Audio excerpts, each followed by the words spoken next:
বিস্তীর্ণ জমিনের মালিক। 28 অক্টোবর যত রক্ত পড়েছে, প্রতিটি রক্ত ফোঁটা আওয়ামী লীগের জন্য অভিশাপের বন্যী শিলা হয়ে বাংলাদেশের মাটি থেকে এই পিশাচ স্বৈরাচার ফ্যাসিবাদী দলকে বাংলার মাটি থেকে চিরকালের জন্য মুছে ফেলে দেওয়া দরকার।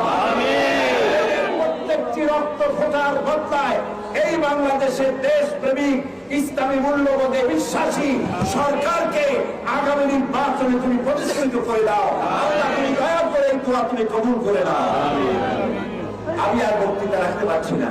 আমি সকলকে শোককে শক্তিতে পরিণত করে ঐক্যবদ্ধভাবে বন্য হায়নাদের মোকাবেলা করে এই পিশাচদের মোকাবেলা করে এই দেশে শান্তি প্রতিষ্ঠার আহ্বান জানাচ্ছি এবং যারা শহীদ হলেন তাদের শোক সন্তপ্ত পরিবারের সমবেদনা জানাচ্ছি এবং আল্লাহর কাছে দোয়া করছি যে মায়ের বুক খালি হলো, যে স্ত্রী স্বামী চলে গেল, যে সন্তানের পিতা চলে গেল, আল্লাহ তুমি নিজে তাদের অভিভাবক হয়ে যাও।